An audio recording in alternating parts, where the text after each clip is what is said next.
लोग जब ऊंचाई पर होते हैं तो वो नीचे के तरफ नहीं देखते हैं, नीचे वाले लोग उनको दिखते नहीं हैं। एग्जाम्पल के लिए आपको मैं बता देता हूँ, कोयला के खान में कोयला ढोने वाले गाड़ी इतना बड़ा होता है और वो गाड़ी पे ड्राइवर का सीट थोड़ा पीछे रहता है। तो हम लोग कोयले के खान में जब काम करने गए थे कंस्ट्रक्शन का, तो हमें हिदायत दे दिया गया था कि 20 से 30 मीटर तक इस ड्राइवर को कोई दिखाई नहीं देता है, गाड़ी बहुत ऊंचा है और ड्राइवर थोड़ा पीछे रहता है। तो ऊंचाई के कारण वो गाड़ी इतना ऊंचा है, ट्रैक्टर का 5-6 चक्का जोड़ लीजिए बड़ा वाला, उससे भी ज़्यादा बड़ा उसका चक्का होता है। तो इतना बड़ा वो गाड़ी होता है, ड्राइवर को कुछ दिखता नहीं है 20-30 मीटर तक। तो प्रधानमंत्री नरेंद्र मोदी लगातार चुनाव जीतते जीतते इतना ऊंचा चले गए कि नीचे क्या हो रहा है इनको दिखाई नहीं देता है। ये लोकतांत्रिक प्रधानमंत्री नहीं है, डिक्टेटरशिप वाले प्रधानमंत्री है। लोग कहते हैं इनको कुछ दिखाई नहीं देता। अगर दिखाई नहीं देता है तो फिर पहलवानों को जंतर मंतर से डिटेन कैसे किया गया? तमाम खाप पंचायत के लोगों को हरियाणा से डिटेन कैसे किया गया? यूपी से सटे बॉर्डर से लोगों को डिटेन कैसे किया गया? राजस्थान के सटे बॉर्डर से लोगों को डिटेन कैसे किया गया? अब सवाल यहाँ ये उठता है कि क्या लोकतांत्रिक संसद भवन में आप घर के तरफ पूजा पाठ कर सकते हैं? अगर पूजा पाठ कर सकते हैं तो तमाम धर्म गुरुओं को बुलाना वाजिब था। अगर साधु संत आए तो उसमें ब्राह्मण ही क्यों पूजा किए? क्या हिंदुस्तान को आप वैदिक काल के तरफ ले जा रहे हैं?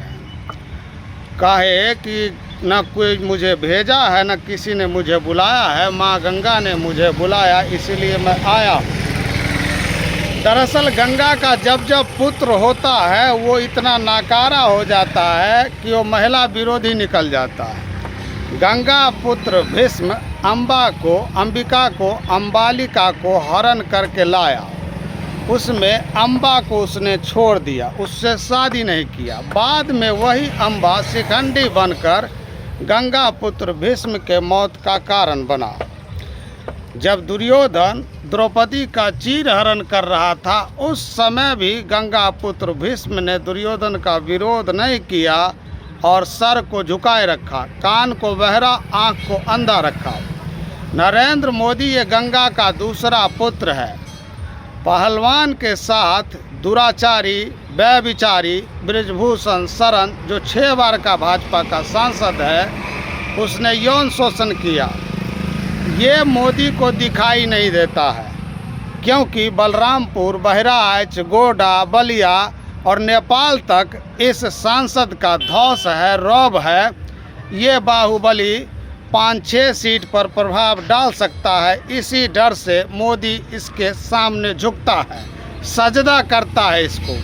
नए संसद भवन उद्घाटन में किस तरह से बेशर्मों के तरह बृजभूषण वहां पहुंच गए और मोदी ने उसका अभिवादन भी किया। बृजभूषण हंसकर वो अभिवादन भी स्वीकार किया। तो तब भी गंगा का पुत्र नकारा और अब भी गंगा का पुत्र नकारा, तो फिर नकारा पुत्र एक उस जमाने में एक इस जमाने में उसी नकारा पुत्र के माँ के यहाँ मेडल बहाने क्यों गई विनेश, क्यों गई साक्षी, क्यों गया बजरंग पुनिया?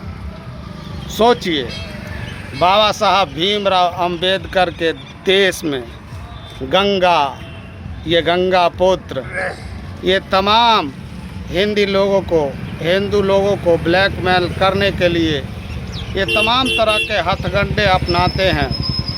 देवी देवता ने हमें कुछ नहीं दिया, लेकिन बाबा साहब भीमराव अंबेडकर ने हमें लोकतंत्र दिया, संविधान दिया। अन्य राज्य के मुख्यमंत्री जो गैर भाजपा शासित राज्यों के मुख्यमंत्री ने है साक्षी से आग्रह किया कि बेटा मेडल मत बहाओ।